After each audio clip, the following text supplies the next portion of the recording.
guys, welcome to Garage Football. Is our live preview of Liverpool versus West Ham at Anfield this coming Sunday. So talk about the game, the form of both teams, and much more. I'm joined by Dennis, Jack from Anfield Road TV, and Kev from Spider LFC. Subscribe to their channels if you haven't already. Links in the description below. Let us know your thoughts, questions, and so on in the live chat. It'd be great to read those, and subscribe if you're new around here too. So lads, thanks for joining. 6-pointer. Second one in a row for West Ham, Man City last week, Liverpool this Sunday. So, Jack, we'll just to touch on Liverpool first. Obviously it's been a great start, but before the season started, there was a lot of turmoil with Fabinho and Henderson leaving pretty unexpectedly, and obviously a brand new midfield. And what was your expectations before the campaign got underway? Top four, really, mate. And massive thank you, boys, for having us on this evening. Always good to chat to you. And then, it was a weird one, Liverpool and West Ham. We'll speak about the form of both teams going to this game. It's considering you mentioned Henderson, Fabinho. I think those two players probably surprised quite a lot of us in relation to them leaving to the Saudi League. We knew that they needed moving on, but I think for me, just speaking about myself, mate, I anticipated them probably to go next summer. But when you get offered, what was it, like 30, 40 odd million for both of them, considering their age and how poorly they did play last year, then there's no way you turn down that Saudi money. And we've reinvested it extremely well. McAllister, Gravenberch playing last night as well. And yeah, I tell you, he can be £100 million worth player if he stays fit and he continues development that we did see at Ajax, mate. But yeah, looking all good, mate, at this moment in time. We just need to actually start winning games where we're not 10 men down. That will be a great start anyway. But that'd be nice. Same with you, Kev. What were your thoughts on the season? I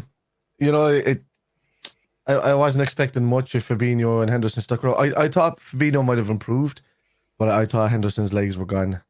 And I didn't think he was up to the standard anymore. I said, if Fabinho, Henderson leaving me, I could see it in the preseason video when McAllister was signing and Sabaz, they were doing this like first day training, that kind of thing. And he was really distant from the lads. You could see it. And I'm like, Henderson's looking for a way out here. I was thinking to myself. And when he went, it didn't surprise me. Fabinho leaving kind of surprised me. I thought, he had a bit of a dip of a season, and I thought, right, he'd take that on the chin. He'd come back and fight for his spot again. And I thought him and Bajcetic would be like 2 and 4 for the spot. I said even if we kept Fabinho and Henderson went, I said top 4, at least. And, with the Champions League change, and I think this year the top 5, isn't it? So, but I still thought we'd get, So I think it's, I thought we'd still get top 4, to be honest with you. If we kept those, if we didn't improve our midfield. But no, we have improved our midfield. Now, we'll see where that goes. Yeah, nice one. And obviously, Dennis, I know we've touched on it a bit. I'm still surprised. I know we lost against Man City, the treble winners last Saturday, but it's still been a fantastic season for us, hasn't it, so far? It's been a great start, but just to say one thing quickly about Liverpool is, you're saying Henderson legs are gone and was poor last season. I know a Liverpool fan that would get the flamethrower out if you dare say that to him. He's never been to a game, so you'll never see him. But he would go nuts if he heard that. But let's talk about West Ham. Yeah, fantastic start to the season. A lot of us were thinking 4 points, weren't we? We're thinking probably nick a point at Bournemouth because they got this new attacking manager, and Luton pretty much is where the season starts. But then we absolutely boy off Chelsea. Put us under a lot of pressure. Areola had a great game, and then we end the Brighton curse, which I've, obviously a bit tongue-in-cheek, saying that's a sign of the apocalypse. We're winning the league now. We're probably going to win some form of gopping treble, including the League Cup and Europa League. But we've brought a little bit back down to earth with Man City. But until Alvarez went off, I thought we were handling them quite well. Yeah. And then having to put Souček in that defensive area really cost us with that, especially ironically with his aerial presence, that ball over the top. I think with Downs going out on loan, unless he returns a much better player, obviously a secondary or backup understudy holding mid for Alvarez is what as high on my shopping list as a striker, really, in this formation. But yeah, totally blown away by our start. We're now talking about a second 6-pointer. And admittedly, it's early in the season. You can say it a bit tongue in cheek, but with how we're both sort of playing, and we sort of mirrored each other a little bit. Like, you guys seem to only really start playing when you go 1-0 down, as we saw last night. Yeah, second half team. It's ridiculous. I don't know what that is, Kev. I don't know what you feel, mate, but it's. I don't know if it's the way I've always looked at it is like concentration levels for all of our teams. Like you go into a game and you want to try and start quick, but it's that laziness. Really, I think that's what City do so well for me in terms of the mentality. Even if they're playing Luton away or home, they've got that mentality. Obviously, they have their games here and there, but they just breeze past teams, and it's just that concentration level for 38 game counter. That's easy though, Jack, for players for a team that has 3 players for every position. It's kind of hard to kind of compete with that. So, but the fact that, and this is where I'm not being biased right now, but this is where I'm saying that Liverpool were the only team to keep City honest for the last 6 seasons or so. So with the off season from us, but that's about it. But no, look, they have. Or when you look at the last season, I was always expecting a goal when it hit the second half. So the first 12 minutes of a second half, we were more than likely to concede 1 or 2 goals in that period alone. So we could go down by a goal. We could have been down 1-0, got to 1-0. We could go down by 3-1 by that stage. That changed a lot this season. We seem to be losing goals early, and then kind of steadying the ship, maybe getting back into the game before the end of the first half, and then completely taking over the second half. So that's what I've noticed with the team this season. I mean, if that's the way we're going to play, so be it. I'd rather dominate a game in the second half and win it than, just being consistent throughout the whole game with spells of 10 minutes here and 10 minutes there. And, that's what I prefer to take it that way. But yeah, both teams have been playing really well this season, so it should be a good game. I'm over for it. I'm flying out tomorrow, so it should be a good one. Oh, and for your buddy that would give out to me for Henderson, I'm probably one of Henderson's biggest fans, but I was one of his biggest critics in the early days. And he just dropped off by 12% to 13% every season in the last 3 seasons. And when I say his legs are gone, I mean he's not keeping up with the old stats that he had.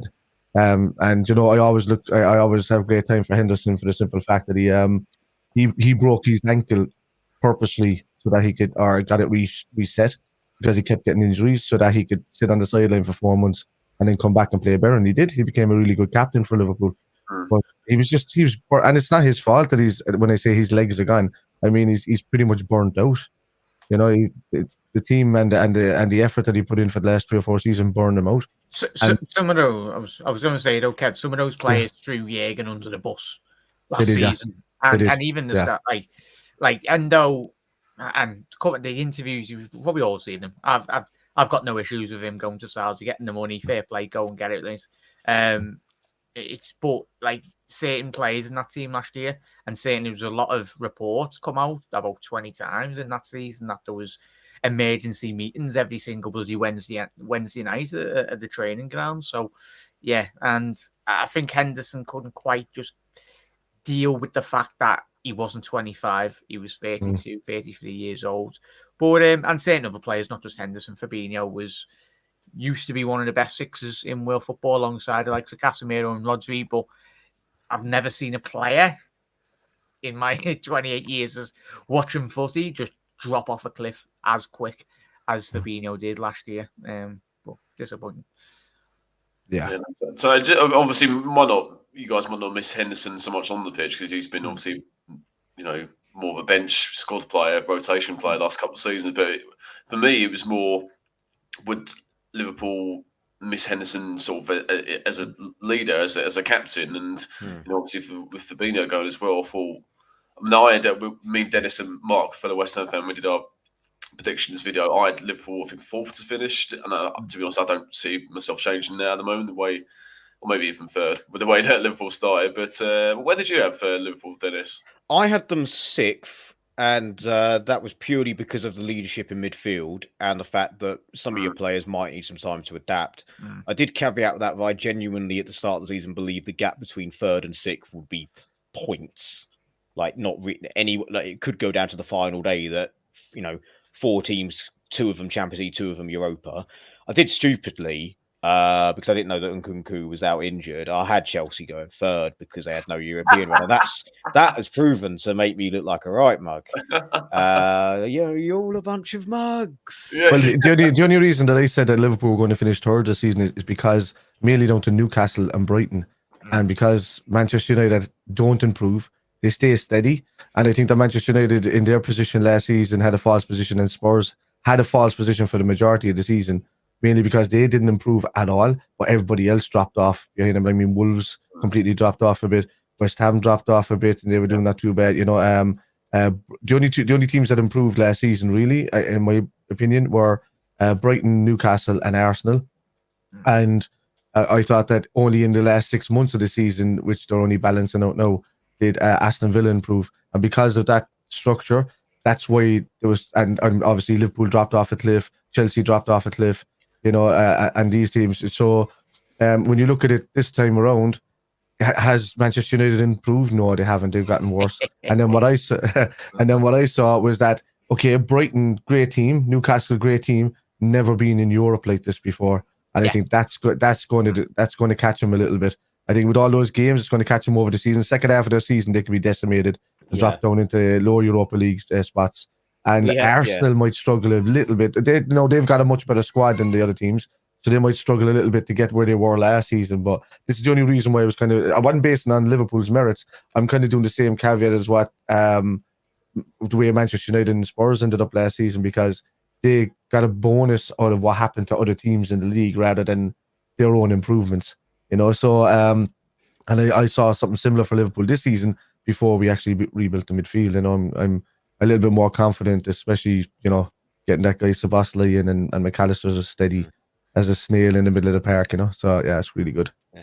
I mean, Villa have had a bit of a down to earth thing yesterday. Europa Conference League, it's not as easy as some people made out after we won it, is it? We just made it look easy, Dennis. We just made it look easy on the Stag Do tour because all the players are out the night before the game. That's how easy it was, mate. Sorry, Dennis. Just go to the chat quickly. So this one for you, Jack and Kev. Is Trent Alexander-Arnold, is he back available? Not seeing anything at the moment, mate. I think it's still precautionary. I think he has been struggling last couple of months with his hamstrings and all that, but I don't anticipate him to play. Nigel, massive thank you for jumping over, mate. Yeah, I prefer Joe Gomez for this one, to be honest with you. I think the physicality at West Ham. Yeah. So I'd say play Gomez down the right hand side. For me. Good show. Sorry, Dennis. What was you going to say? Sorry. No, I was just going to say, just making that little point scoring that the Conference League isn't as easy as people like to make out. So Jacob Ramsey, what they're celebrating for? It's only the Conference League. That comment he made on the. Oh yeah, he said on the bus, didn't he? Yeah. It's like Arsenal fans going about European Cups and Champions. Well, they've won. What is it like? Did he won ages ago, but not a cup winners. Cup winners. Cup they won in the 90s. Yeah. Was playing for him. That's how long ago it was. Yeah, 2,000 kids wouldn't even know that on Twitter anyway. So, But they've already won the league. You got to remember, because they've got their new song that they invented 14 months ago, and suddenly, all of a sudden, Declan Rice has become a really good midfielder, and it's just because he played for Arsenal for a month. They've invented football again. You weren't even the first team to do the Invincibles, just saying. So, but no, there's three of us on this panel that has as a main reason to hate Declan Rice, which is great because he used to be Irish before he went English. I know he used to be a Hammer before he went to Arsenal. I don't hate him. I don't blame him either. He's English. His transfers worked for everyone. It's improved Arsenal. It's given the Arsenal fans some more delusion. They're happy, and we use that money to get James Ward-Prowse and Alvarez. Alvarez is a great signing. Yeah, and it would have taken two players to kind of replace him because he has two aspects to his game. And as a result, Souček is no longer sort of caught in the middle. So he's got, steady on to say that he's back to his best, but he's a lot better than he was last season. So overall, by losing our best midfielder, our midfield overall game and balance has improved. I kind of said something similar last summer, and one other team I said similar about as well was Spurs. I said if Spurs lose Harry Kane, they'll improve before they'll drop off a cliff. I said because they're so forceful in everything into him and the way they play.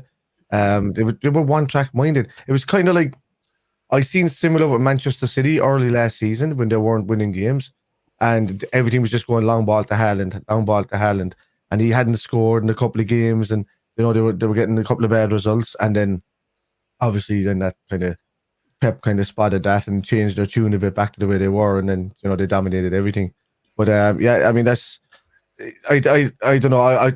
The only thing that was going to benefit Spurs for Harry Kane staying was he'd get him goals, and break a record, but that's it. Kev, sod Spurs. They're a bottle top four. I know. Just kind of cover up. They'll always battle top four. I know. Yeah, so like their managers are Scouser anyway, so it's all good. True. Yeah. Secret red anyway. And it's annoying how Spurs have done, but I do like Postecoglou. Fair play to him. It's good. Yeah. So let's talk about Liverpool's start of the season. Obviously, as we've said, it's unbeaten. Started with a 1-1 draw at Chelsea, and then 4 wins in a row: Bournemouth, Newcastle, Villa, Wolves, and then the Europa League win last night. I mean, the only game I've seen Liverpool in full was that Newcastle game, and then 2-1 just doesn't sum it up. Van Dijk sent off just before half hour, and then two absolute belting finishes by Darwin Núñez. I mean, Kev, that. I mean, obviously, it's Chelsea. Okay, away from home, you don't lose the game. You'll take that and party. You beat Bournemouth at home, should do that. But was the Newcastle win and the manner of it, obviously being down to 10 men for basically an hour, coming from behind near the end, has that been the catalyst for Liverpool's really good start? I think it's more of a benefit to, or more of a testament to Jurgen Klopp as a manager, because last season he couldn't cope or adapt in the last while, especially against the likes of Real Madrid. We had issues there.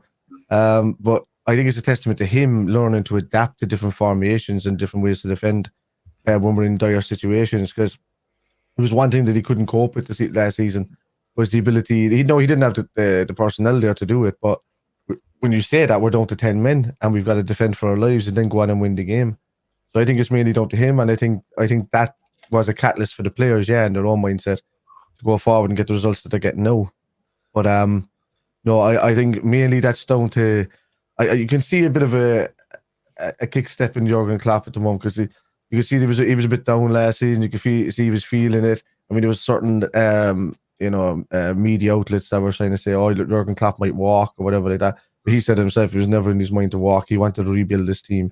He said his job is to, when this happens, is to rebuild the team and go again. And then if it happens again, we rebuild the team and we go again.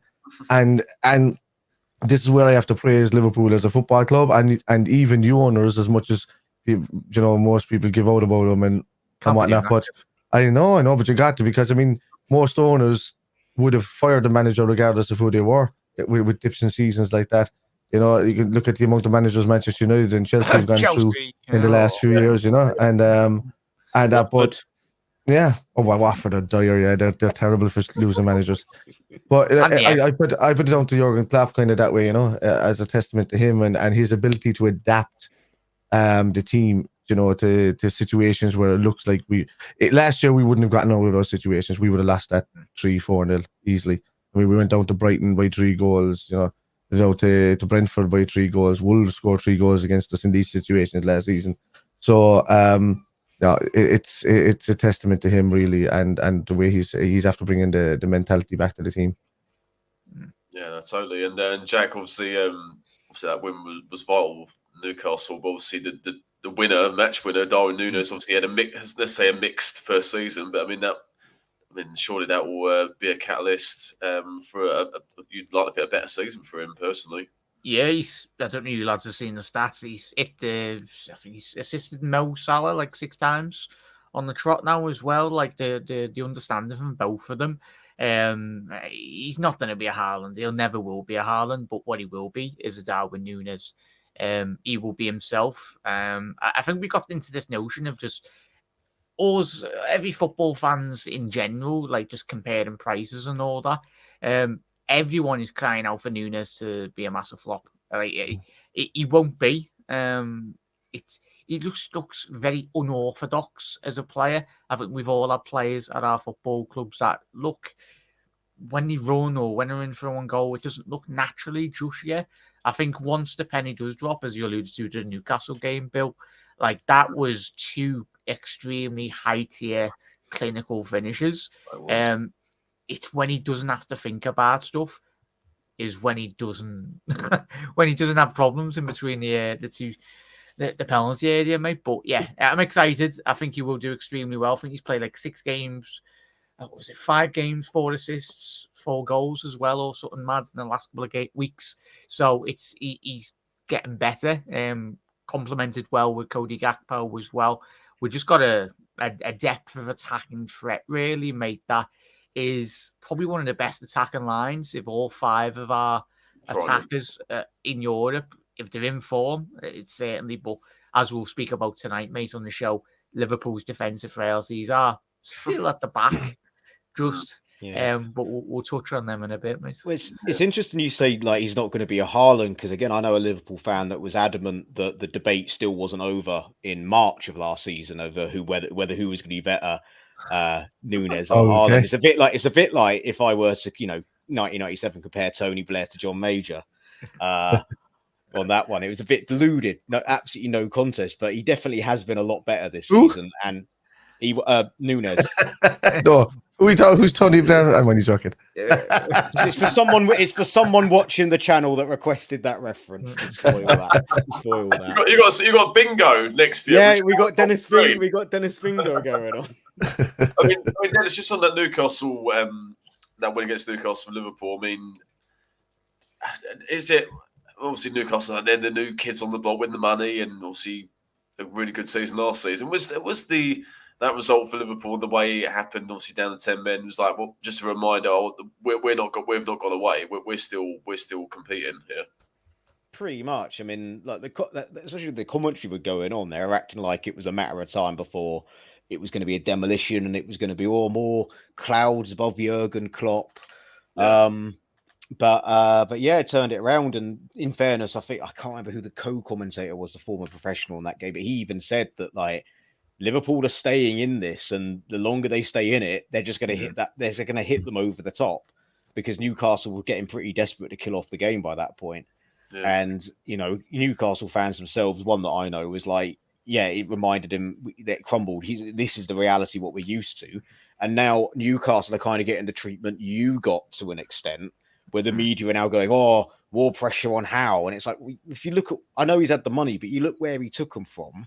I think he's afforded himself a couple of bad games. If this carries on until November, then I'm sure, his head would go, and he'll be dismissed by their new overlords, and probably Jose Mourinho or someone to get brought in, because they'll panic. But I think they've done well to get a goal draw at the San Siro, just like you've done well to come back. What, 3 times now? Is it 3 or 4 times from 1-0 down? You've come back this season. Don't want to make that a habit, mates. Like if any of our teams, but if it works, it works. But we'll probably messages at the weekend and be like, boys, that's the main thing I'd say, Dennis and Bill, and any West Ham fans watching, is going into this game. That's where the other teams have failed, and not just the last couple of weeks, but in terms of the last couple of months as well. Back end of last season. I think we are 15, 16 games unbeaten still, in which was a dire season last year. It's the longest in the top 5 leagues. Yeah, in Europe as well. So it's just finishing your chances, boys. If you get a chance with Bowen, Antonio, whoever it is, just finish and kill. Like even Antonio just finished. Have you seen him? He needs about 12 chances. I don't know. Speaking about Antonio, he's comments during the week, yeah. Yeah, well, he always does that stuff. Yeah. He gives it the big one on his podcast. He's a wind-up merchant. I love him. It's the old fishing emojis, isn't it? Yeah. Well, I think Callum Wilson got him back and took the mick out of him, I think, on a podcast there recently, where he was saying something about Europe or something like that. Like, and then he was saying, "But I actually have a trophy." I know, and he said, "But I actually have a European trophy and all of that." Yeah, exactly. That was good banter. I was watching it. Yeah. The one that got me was when he said he scored 30 goals for City, and just the reactions online, and he was like, he knew what he was doing. He knew what he was doing. Yeah. Got his wooden spoon now. So, Jack, why have you mentioned like the forwards, but what are the reasons do you think that Liverpool have had such a good start to the season? Dominic Szoboszlai, he's an absolute Is My he boy. is he the next reincarnation of Steven Gerrard? We'll find out. Don't in say 10 that, years. Jack. I Don't don't know. say it, Jack. We've had reincarnations of Zinedine Zidane and Bruno Giroud. We've had Vladimir Smith was the next. I remember that. I remember that. No. Let's see it, Joe Cole. apparently. We've had the next Vieira and Salif Joe. And Kev, we've, you know, Kev, they were don't do it to me, Jack. They were tripe. They were Yeah. absolute. This man You are true. is an absolute Hungarian god. He's 6'2", 6'3". He's got an I didn't know it was a absolute. dating website, Jack. He's a tractor engine as well. He has got an engine on him, mate. Like he has got his The new face of Grinder, yeah.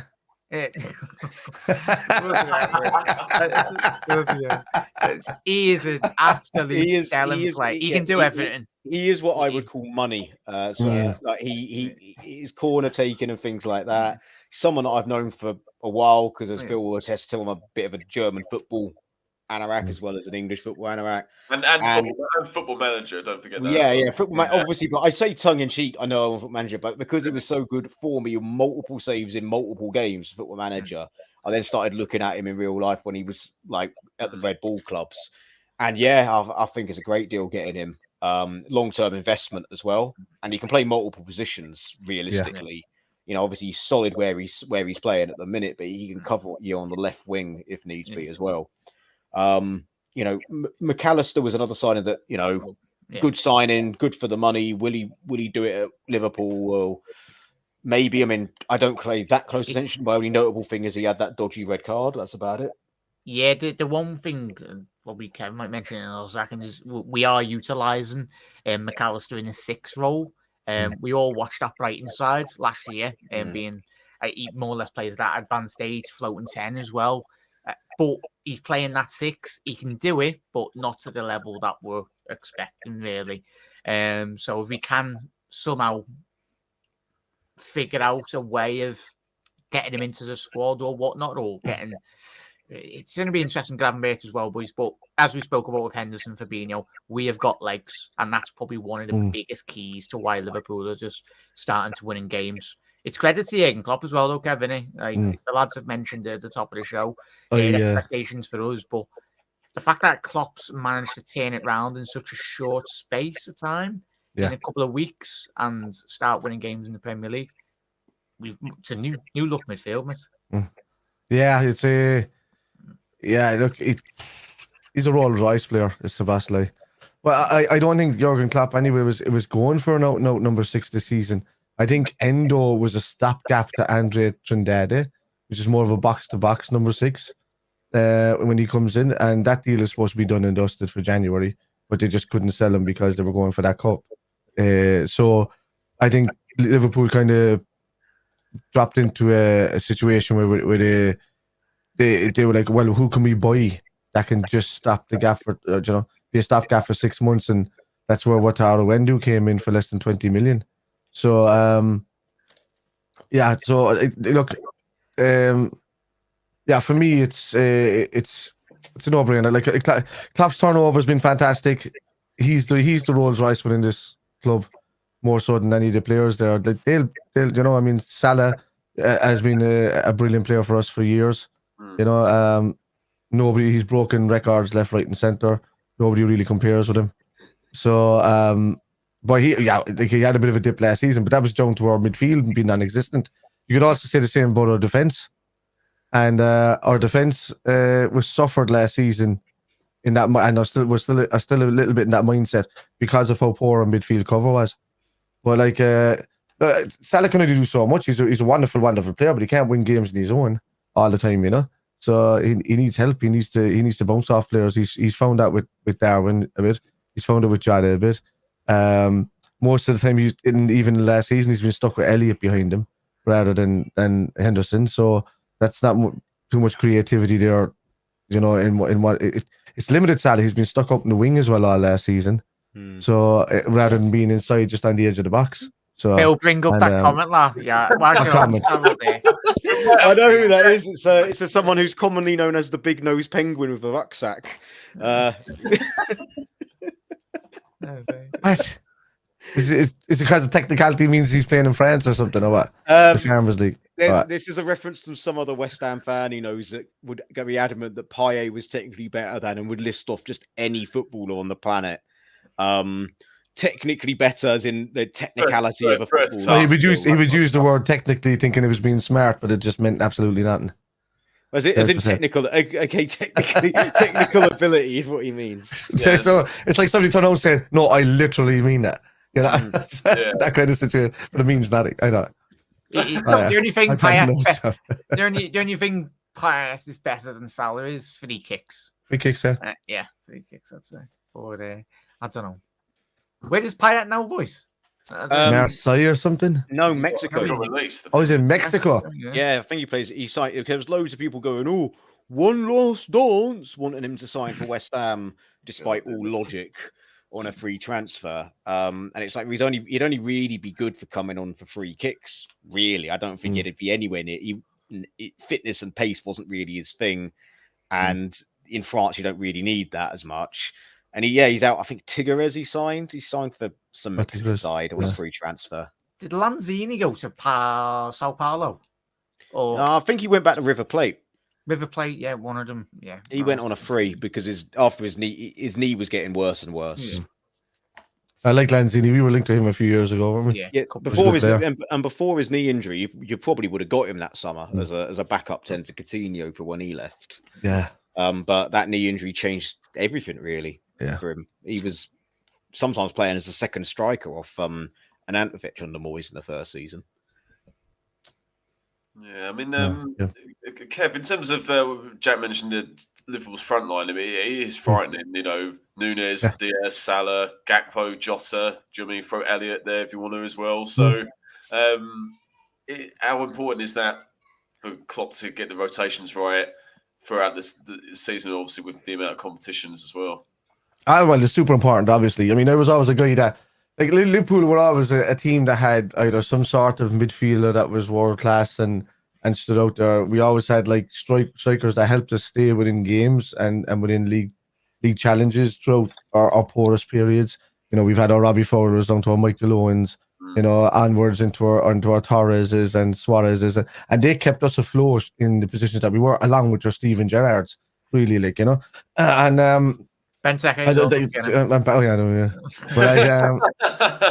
But like, even, you know, you see the likes of like Jamie Carragher.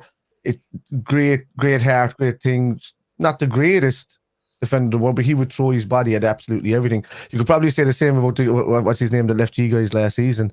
Your captain, Jesus, he was there for years.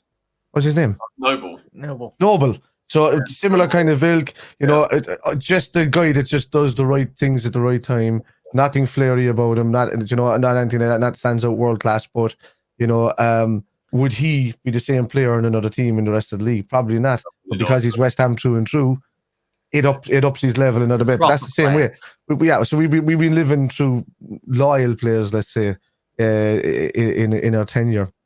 But with this front line now, like I've always like been associated with these players. That's what I was kind of getting at. That were that great. I know we've got an abundance of them, and I'm at a stage now where I just don't care who does well, as long as they do well for the team. And that's the kind of place I'm in now. I always feel like just, oh geez, I really want this player to do well, and I really want this player to do well. I've just found that I'm watching Manchester City do the stuff that they're doing and not caring. I'm watching, you know, other sides just being ruthless, and I'm still sitting there with it like a supporter with a heart, trying to still have every player care for the badge. But at the moment, the only player like that have fallen into that ilk, and your buddy won't like this, Dennis, but is Salah, because he's been there as long. He could have walked a couple of times and gone places, but he just chose to stay there. Even when the Saudi league came in this summer, he didn't ask for a move. He said he'll do whatever the club wants to do. But at the same time, I don't care if any of them fail or do well, as long as it fits Liverpool's model and as long as it fits what's right for the club. So it for me, it's whoever's playing well gets the job, and it's only going to bode well for Liverpool, because it's going to create massive competition, you know. And as long as they keep the camaraderie that Klopp is in, because they've got good mindsets. Klopp doesn't bring in any player with bad attitudes.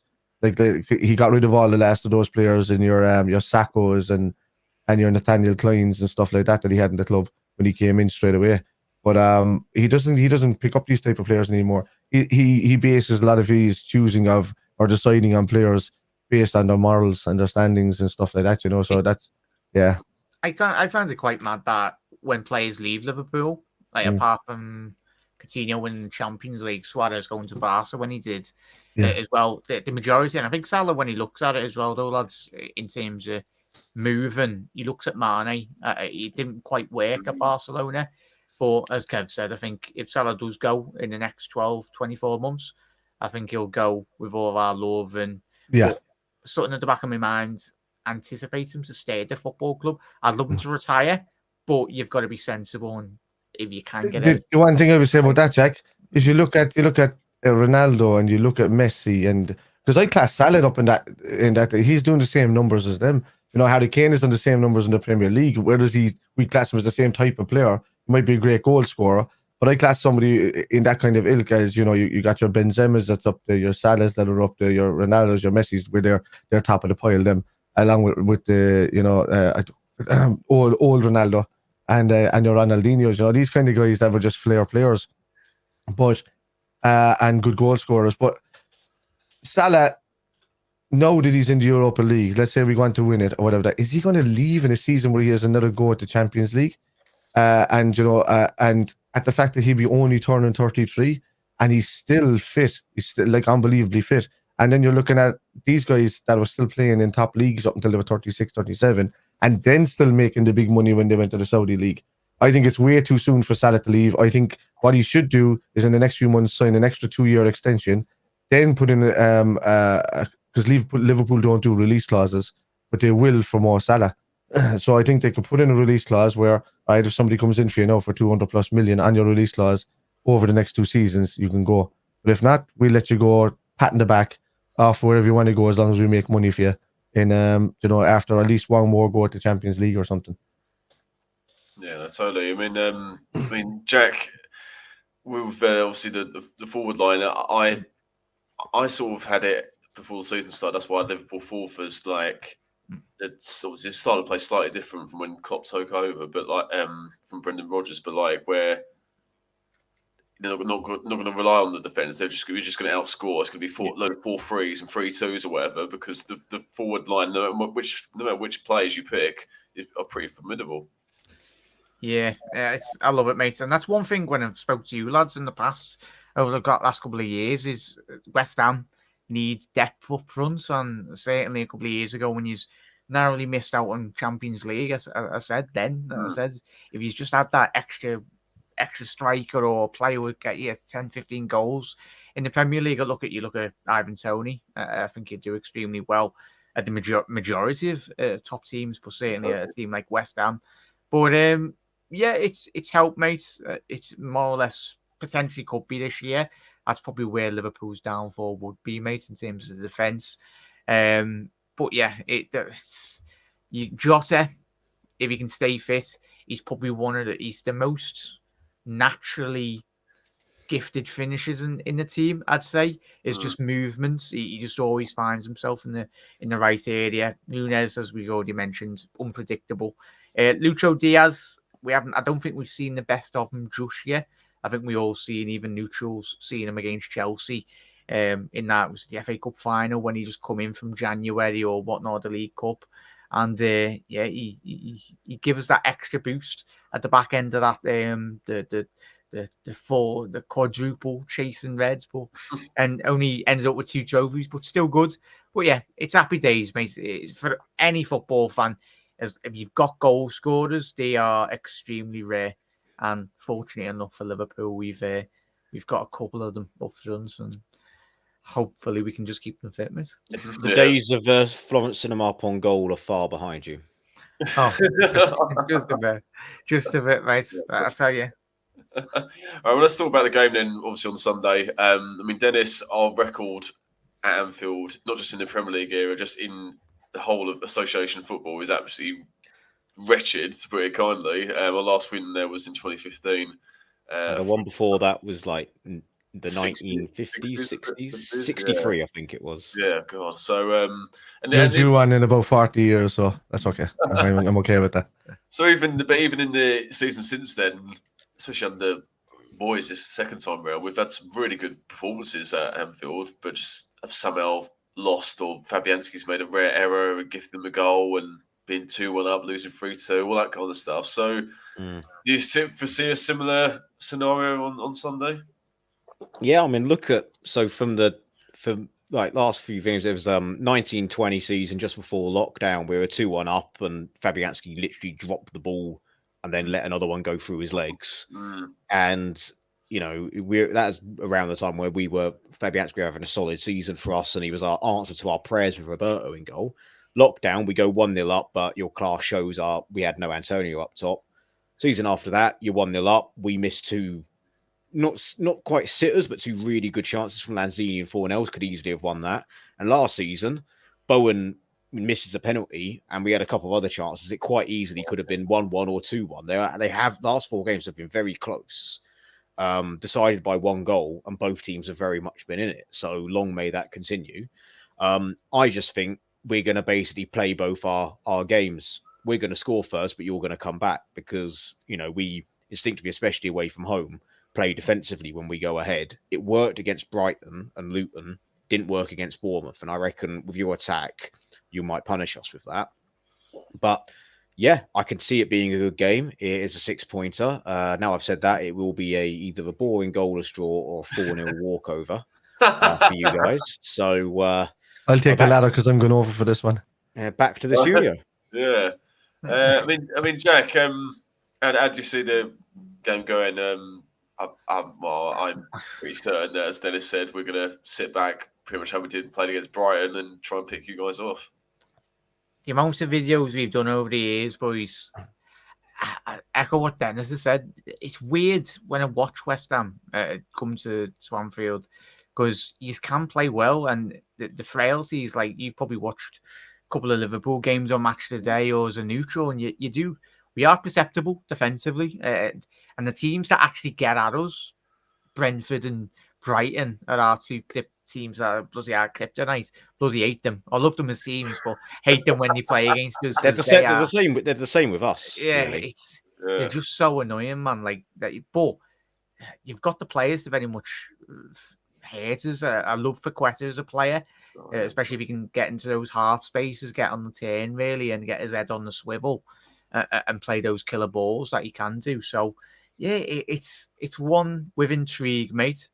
Amount of times I do say I'm not going to sit here and be overly positive if we do our job, but if Liverpool, like we have done, I know we're on a good run, but there's always that result in Liverpool where we're just not at the races, really. But I'm hoping we are up for it, mate. I'm always looking forward to it. I remember going to it was Naby's first game, and he played left winger against Hughes. I think that was the first season Souček played. I think it was like 3-1 or whatever anyway. But yeah, it's always it'd be a difficult fight, and especially set pieces Hughes can deal with dealers a lot of issues anyway, because the goals we've conceded in the last couple of months, it's been from set plays or just not a lack of concentration at the far post usually. Well, James Ward-Prowse will be licking his lips hearing that, Jack. So, Kevin, how do you see the game going Sunday? Well, I'm hoping for a win. I'm hoping that the same type of Liverpool turns up that puts a lot of pressure on the ball in the second half and doesn't allow the other team to get comfortable. If we do allow Paqueta and Alvarez and to get comfortable, like Antonio is always going to be annoying on counter attacks. That's what they've always. When I watch West Ham play and I watch them play, I'm just like, right, if West Ham were taking up a lot of pressure here, especially against the likes of City or United or something, they're taking up a lot of pressure here. But if they can just release a ball to Antonio and he can bounce off Bowen for a bit, maybe they can do something and maybe do some damage, you know. But yeah, I can see the same thing. Whether we magically don't concede tomorrow for some reason, because even some of the goals have just been weird. We just can't keep a clean sheet. Yeah, it's weird. Yeah. We're having a great start to the season. We haven't got a clean sheet this season. Yeah. So there'll be goals in it. There can't be a nil all in this. I think there'll be goals in it. But I can't. I'm going to say 3-1 because it's been kind of a regular result at Anfield.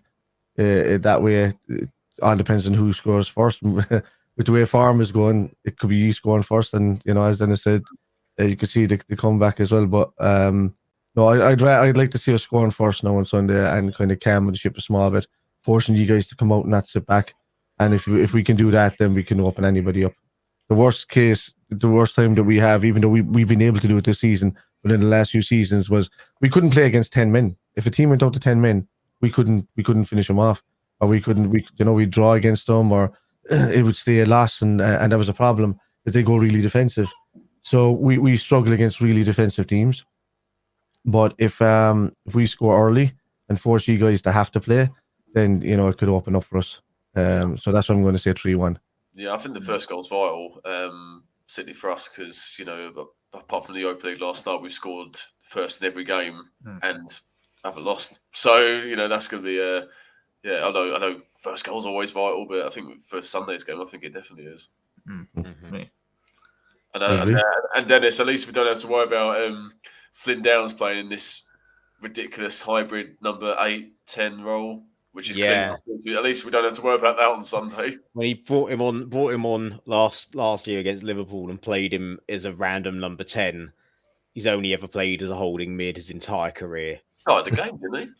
Did he start the game? Oh, did he? I thought. Oh, no, I'm getting against United, so I'm getting him confused. Against United, we lost 1-0. He got brought on in that position. But yeah, it was frankly bizarre. I mean, as long as we don't play Soucek defensive mid and Alvarez makes the full 90 minutes, which I think the sub against City was down to fatigue for the fact he'd played for Mexico and only landed in the country the day before. And he was suspended on Thursday, which means he's had a whole full week to rest. That means that there should be no dramas with him. And that would be a big difference because the whole shape totally changed when he had to go off. No, he's been incredibly impressive, hasn't he? So, Jack, what's your score prediction for Sunday? Then jinx myself, innit? I don't do predictions on my show, but I'll do it on yours. And watch it be completely different. I'll go 2-1 Liverpool. We will concede.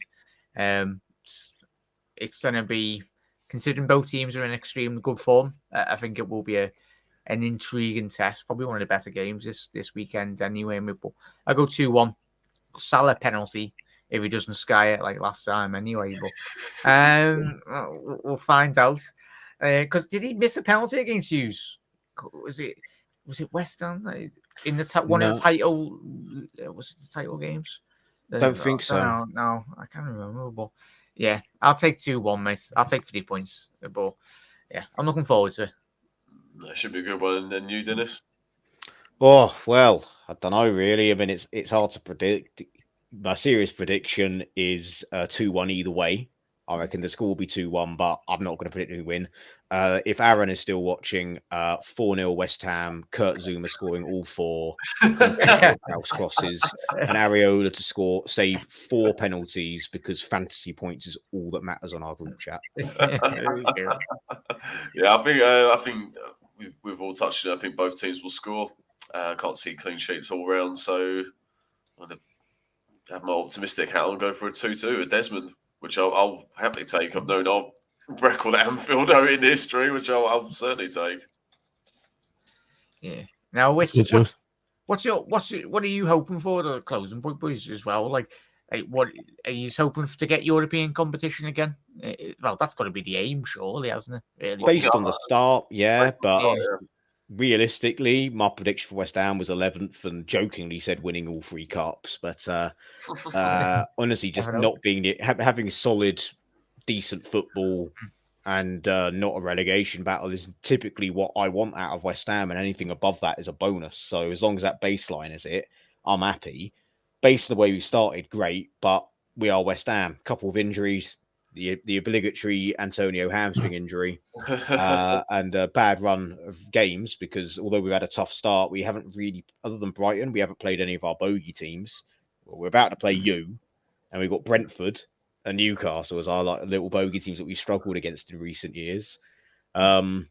got them to play, and suddenly we're mid-table, and that's where I reckon we'll be. So yeah, Europe will be a bonus, but I reckon top half, lower end of top half, I reckon. Yeah, I think me, you, and me, Dennis, and Mark, all of us all had West Ham as 11th. Like, we didn't obviously, but that was obviously before any signings were made. So I think the way City, Ward-Prowse, and Alvarez have settled, and Kudos played well last night. His full debut, got a goal, which is exciting. Mavropanos played well as well. So I think we can maybe sneak 8th, something like that, which might be good enough for Europe. I don't know, but depends how Villa and Brighton get on with Europe later on in the season if they're in the later stages as well. Same with us.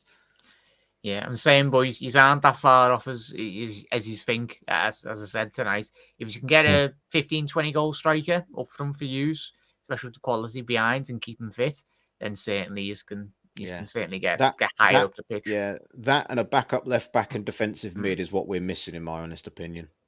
Yeah, 100%. Yeah, a good window, boy.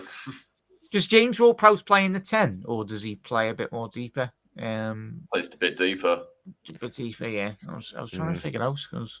Well, I think away from home, how Moyes has done it, which I think he'll do Sunday, is he's played Paqueta out as sort of a wide playmaker with Bowen obviously the other side, Antonio up top. They have Alvarez and Ward-Prowse alongside each other in the middle of the park. So and Souček, I think he'll come back in to start on Sunday. So that's tend to be how he's gone away from home. That's what worked initially against Brighton. So and he started that way against City.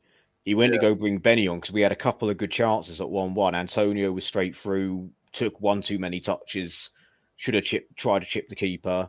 Zuma pulled off a great save from Edison from a corner. Someone was like, right, okay, we're on the ascendancy. He wanted to bring on Ben Rama and Kudos to take off Souček, put him left wing, drop Paqueta back. Kudos right wing, but then Alvarez pulled up. So the backup formation is Paqueta going from that wide inside playmaker to being the deep lying sort of playmaker in a midfield. Allow Ward-Prowse to roam a bit more with Benny on the left to run at a knackered player. So obviously, I'm not 100% sure who your right back is. It's really bad of me. Gomez at the minute. Gomez, if Gomez over Trent. So obviously, if you're playing Trent, who can be a little bit caught napping on the back.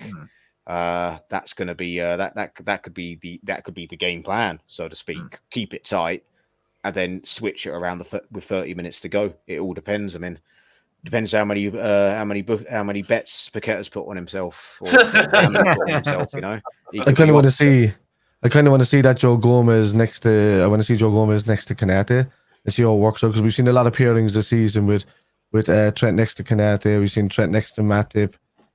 We've seen Matip next to Gomez, who didn't help him at all, Matip.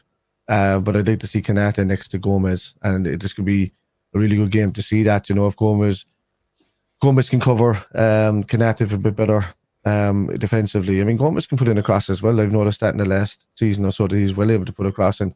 But we won't need Trent to put those kind of balls in just yet. If we've got, you know, somebody solid at the back and we've got Sebastian not going forward. Even when you're saying tough games there, lads, this is the start of it. We've had a tough series of games coming up, but even for our next few games, we've you guys on Sunday.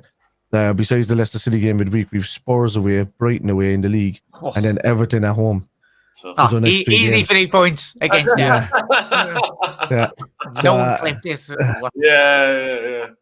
It's just we've got and then the Europa League games, obviously either side of those, like, but it's and the League Cup games, but it's a tough running, man. So this is a big test for Liverpool as well, you know, in this scenario. But I think you're coming to who's your next couple of games? Did you say?